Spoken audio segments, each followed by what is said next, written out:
to another episode of Word on the Square with me, Charlie Brown, joined by Tim Mutzig, both of us, MA podcast students. Yes. Hey, Tim. Hey. And today we're very excited to be joined by Lizzy Pollott from Acast.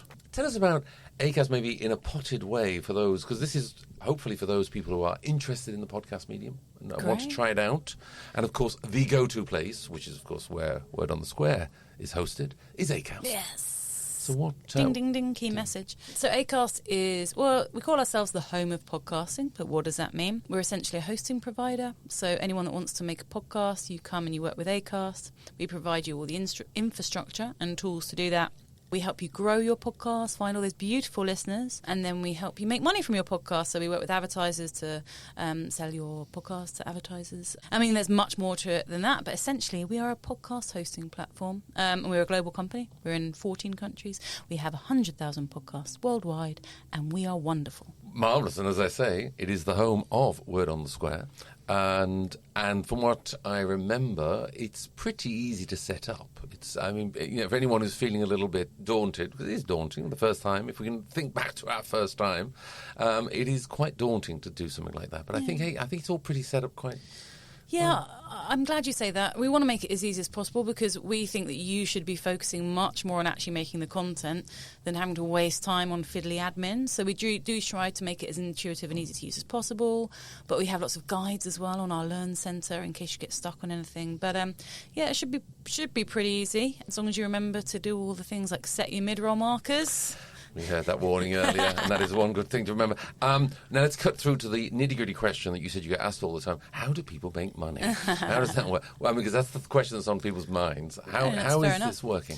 So podcasting is really growing within the creator economy. So essentially you have your podcast with Acast, you can be part of our marketplace, and then you're available to advertisers, you're visible to advertisers who might want to work with you, either on more of an individualised basis where you create those beautiful reads in your own voice or running their own ads around your content, essentially. But what I always say to anyone starting a podcast is focus first on growing the audience and make the best podcast that you possibly can, and then the advertisers will follow. Because like any medium, the more listeners you have, the more revenue potential you have.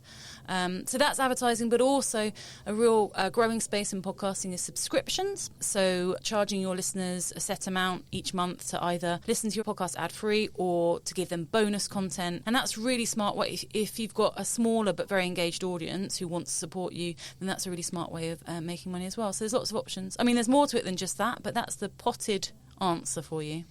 And for a lot of small podcasters who are just starting, it can be overwhelming the amount of things you have to think about, and hosting just being one of them with the amount of options. I guess your 1 minute quick pitch, why Acast over all the many others? I'll correct you, there are no options other than Acast, so it's easy. No, Fair enough. Joking. No, but seriously, what you should be looking for is, do they have good tools? Do they have good tools and partnerships to help me grow my podcast and make that as easy as possible? So, for example, at Acast, we have partnerships with people like Headliner and Podcastle and so on and so forth to give you sort of more automated ways to grow your show across social and so on and so forth. Do they work with lots of interesting advertisers? Generative AI is really helping podcasters because anything that, as I said before, can free up that time so that you can focus on creating and can take away some of the sort of grunt work is a winner in my book. So, there's all tools things like Headliner, which help you take clips from your show and make them attractive on social media, whether that's through video or static image and captions and so on. Or any tools like Podcastle, which take the pain out of actually recording a video for your podcast. Podcastle has now an AI editor, which can automatically remove every time you say a word like or much fancier things than that. So honestly, every day I read about a new tool which has arrived to help podcasters, which I think is a great thing. So I would say explore as many of them as you can as a budding podcaster. And you mentioned earlier, the buzzword of the moment, of course, is AI, and it seems it is always raised with every seminar and lecture and question, whatever. And obviously AI is one of the great tools that's being used. Still a lot we don't really know where it's going. Yep. But and you mentioned in terms of also with advertising earlier today as well. Are you feeling positive and excited about where it's going? Yeah, I feel really excited. So I think we believe that, AI is there to help support the podcasting experience, not replace any of the human elements, because what makes podcasting so powerful is that human storytelling element, right?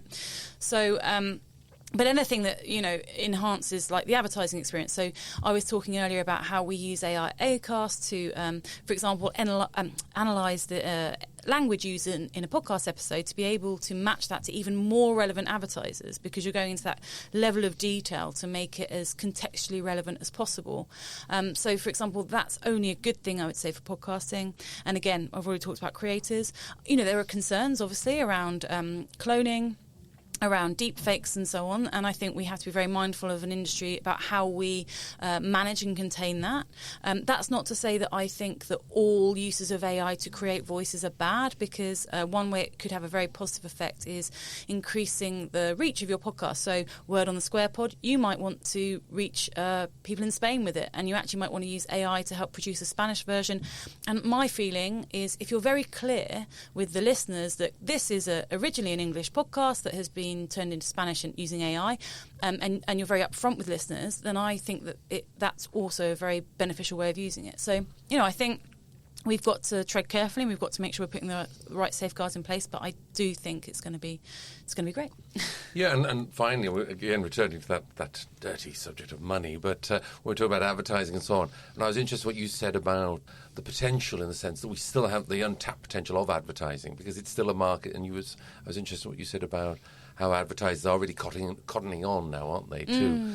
That more needs to be done, and specialised podcast content and so on. Yeah, podcasting as a medium is so way underserved by advertisers in comparison to how effective and engaging it is. So it is quite a job to, and it's changing massively, and it's changed so much over the last 5 years. But we're working away all the time to educate advertisers who have perhaps never thought of podcasting as a medium for them, just exactly why it's perfect for them for reaching their audiences. And then also, once they're in it, like how best to maximise it and how best to create advertising, whether that's host-read sponsorships with podcasters or, straight ads and so on, how best to make that as compelling and as suited to the medium as possible, so that it's effective for them, it's reaching listeners in a way that listeners enjoy, and, it's helping podcasters make their shows as great sounding, for want of better words, possible. So I think there's so much potential still for even more advertising money to come into podcasting. And I think there's also so much scope for experimentation in terms of, formats. We do a lot of branded content, whole branded series. We're working more and more on video. Like, who knows where it could go? Everywhere is the answer. Well, exciting times indeed. And needless to say, where else are we going to find it but on Acast? Which is where you'll find Word on the Square. So be sure to follow and subscribe. Thank you so much, Lizzy, for coming in today. It's been really wonderful getting this little extra bonus content, dare I say, with you. So be sure, yes, to follow and subscribe, and for this and similar content, Word on the Square. So until next time, thank you, Tim. Thank you, Lizzy. And thank you for listening. And see you in the next episode of Word on the Square.